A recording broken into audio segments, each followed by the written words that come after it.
everybody, welcome back to my garden. Today is July 8th and I'm going to start doing my garden tours for this month.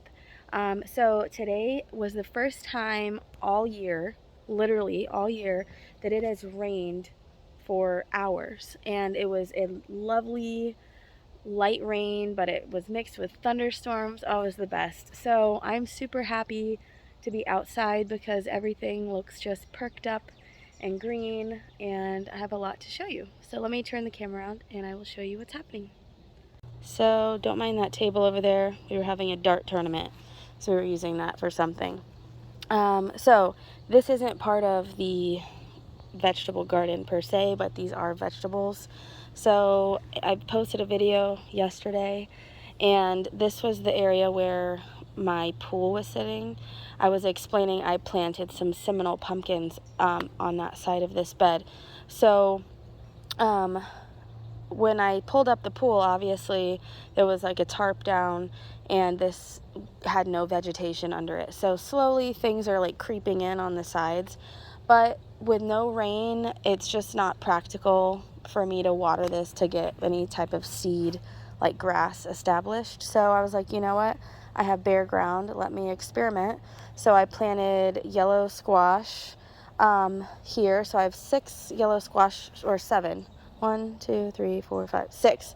6 yellow squash plants, and on the end I planted Seminole pumpkins. So we will see how that works out just in bare ground. Nothing's really changed here. I have to bury this line. I have added drip irrigation to my whole vegetable garden starting here. So I still have gladiolus planted. None of them are blooming.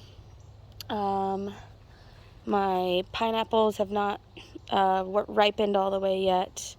And then I have a sweet almond plant there that smells so good. But yeah, so nothing really happening here. I just came out yesterday and picked a bunch of pigeon peas. It's putting on more new growth. And then I have a baby pigeon pea plant I had planted over there. So the key lime trees are doing really well. They're covered in flowers constantly.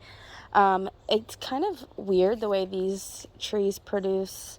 They come and go out of bloom, so I have different fruits in all stages. So I'm not mad about that.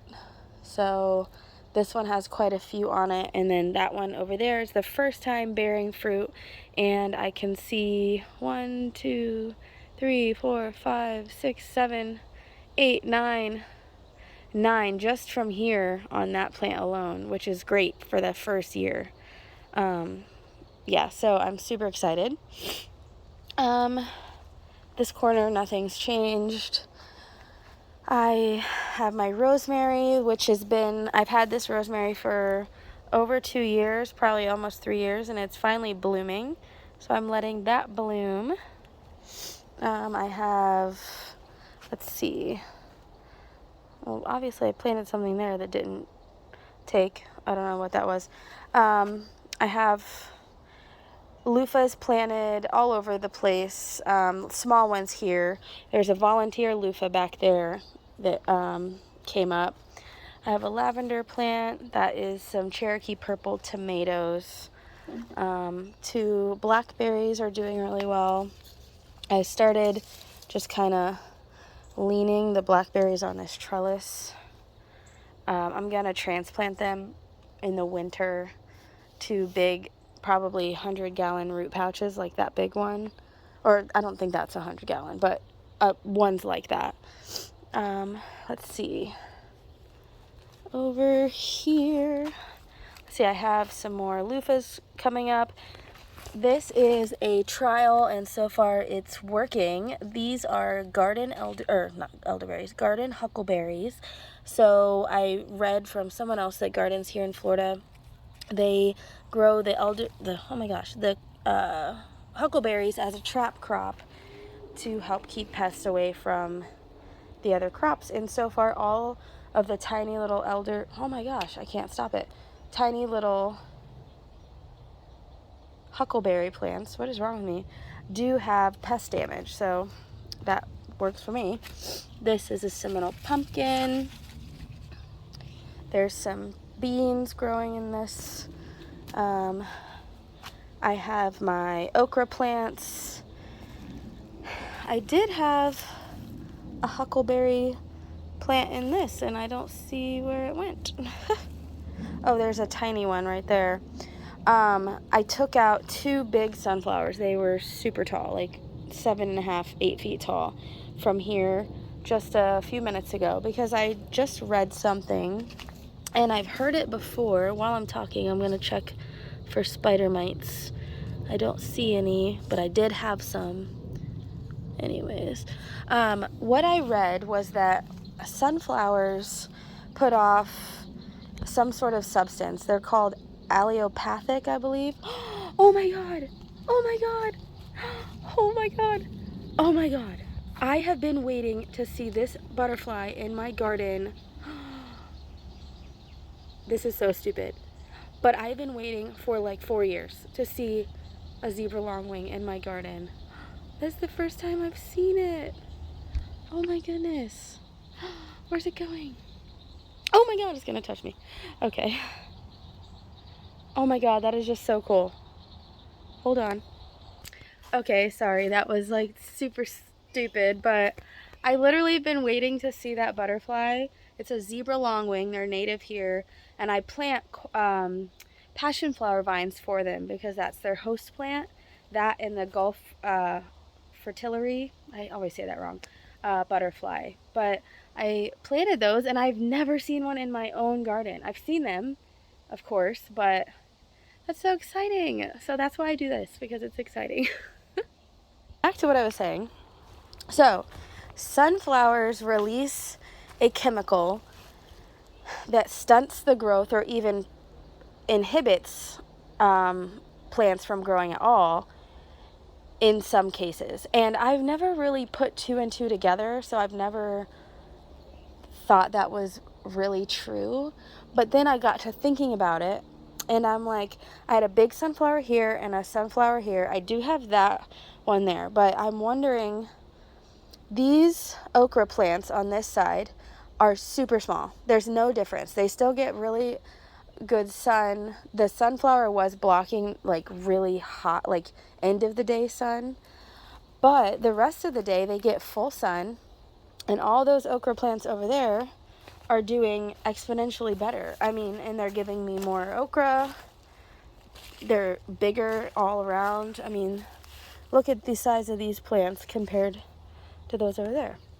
So I'm wondering if that has some truth to it. So I cut that sunflower down. This one, you see, this is a different variety. Doesn't seem to have any effect on these.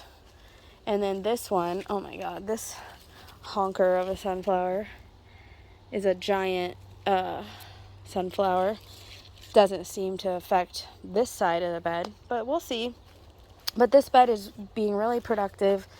It has holy basil, okra, a couple pepper plants in here, and then this is, oh, I almost poked myself, a senorita zinnia. I love it. I get cut flowers on this all the time, and the butterflies and the bees love it too. So yeah, so I'm gonna try that. I took those out. And I've been fertilizing them all the same. If anything, I've been fertilizing these more. So I don't know. Over here, nothing's different. I tried to transplant 2 little hot peppers. They didn't take. I gotta take those out. But oh look, the swallowtail. I had 2 swallowtail butterflies. The giant swallowtails hatch out of their chrysalises on my key lime tree, and I'm waiting on the 3rd one. That might be one of them, who knows. I still have a very small artichoke plant. I don't know if that's gonna make it.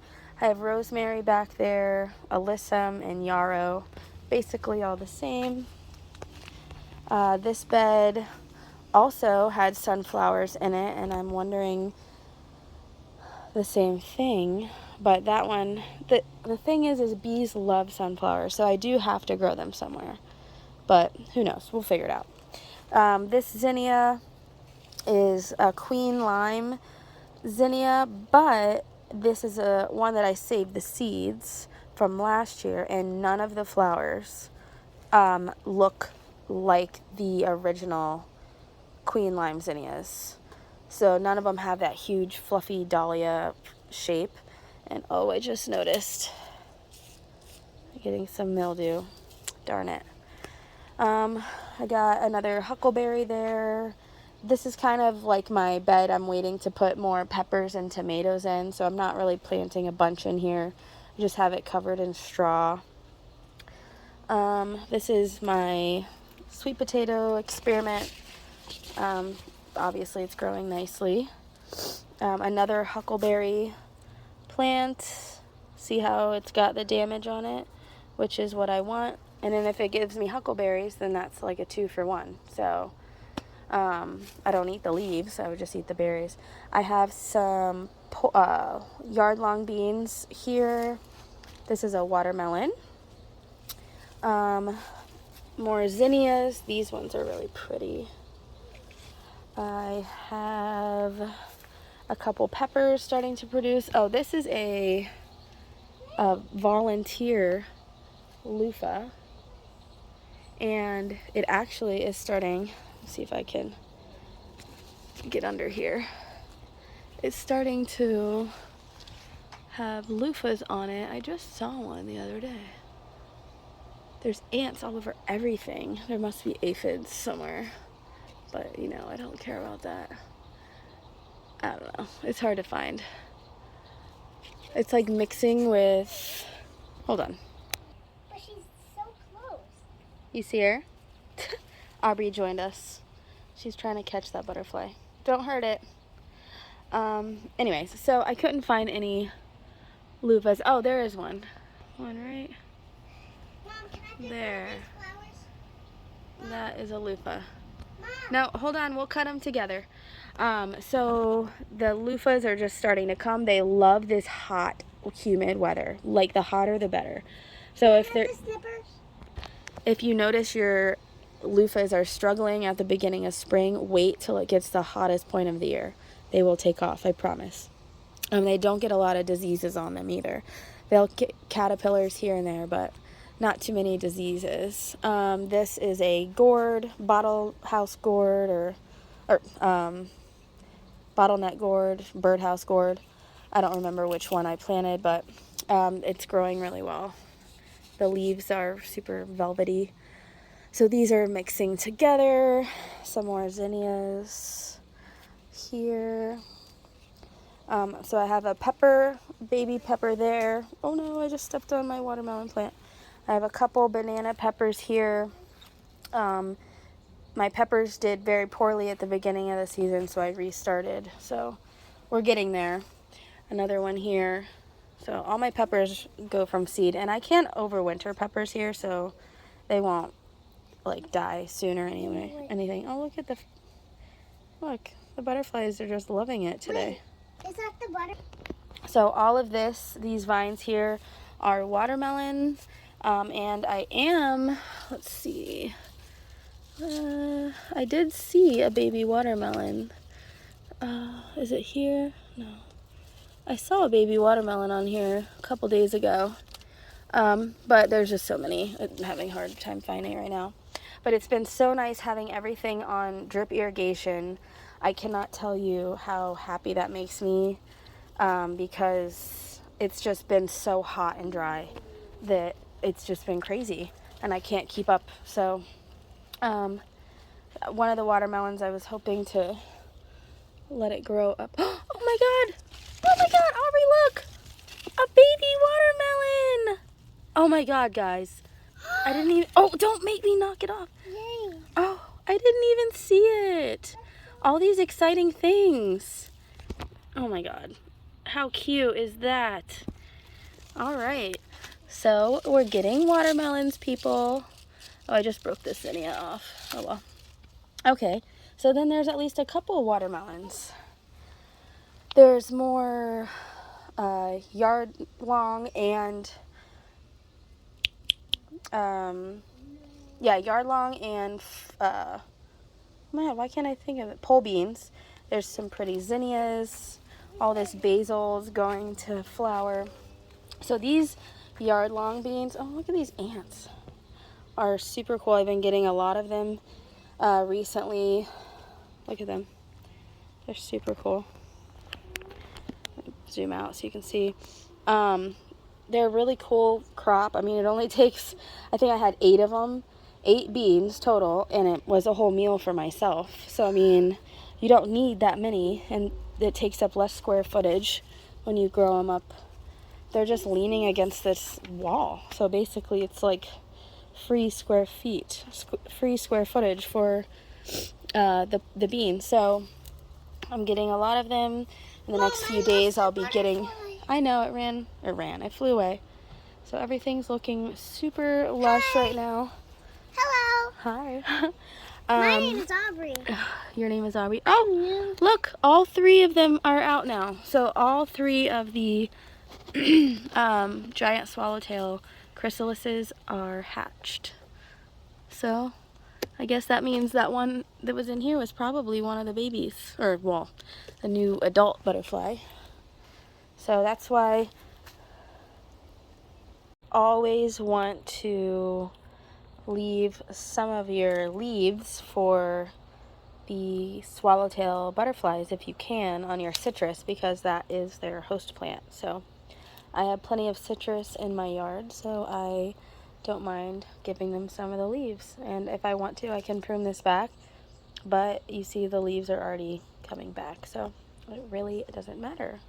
Oh, and I just saw there's another one over there too. Hold on. That would make 4 out of this tree. There's... Was that one open already, or is it trying to open? Nope, you see that right there? That's 4, and then I just noticed a 5th cocoon up in there. So that's 5 butterflies from this one tree so far that I've noticed, and there might be more, but that is really cool. So anyways, moving back down this way, kind of the same. I have some yarrow starting to bloom. All of this being on drip irrigation has been helping a lot. So in here I have some winged beans, and those are some tromboncino squash. Oh shoot, I just stepped on the basil. I have transplanted a roselle plant there, and a roselle over there, cranberry hibiscus there, cranberry hibiscus there, so that will all get nice and big and produce flowers. I'll use the calyxes and the leaves in teas and jellies and jams and things like that. More zinnias here, and then I have all of these yard-long beans growing up this way. So I should be getting so many yard-long beans, I won't even know what to do. And then, like I said, there's the roselle there. And then here's another watermelon vine. This watermelon vine was seeded well before the ones over there, and it is actually smaller. The same type of soil are in each bag, the same sun, almost the same sun, but the one over there is bigger, probably because I waited to sow the seeds. And then these zinnias are some of my favorites. And then along this side, I have another Seminole pumpkin, which it's doing okay. It's not the best. And then along this whole side, I have another tiny huckleberry. And then the rest here are the winged beans. So they really do have this wing type shape as they grow. So if you want to see those, just keep watching. In the next few months, those will produce. So that is about it. Nothing else on that side. Another look over there. It's a really pretty day. It's super hot. My phone actually overheated. And then I picked these sunflowers from the ones I cut down, but I left them out here because the bees have really been enjoying them. So I'm going to let them keep using their pollen as long as possible because I really did like having them. And I saw some hoverfly larvae on the leaves, so I wanted to leave those so I didn't accidentally bring any good beneficial bugs inside. I want them out here. And there's a black swallowtail butterfly. So there's all sorts of butterflies out here today. Where'd it go? Oh, it's so pretty. So, all right, this will do it for the vegetable garden tour. Next, I'll do my backyard and my front yard. Thanks for watching. Bye.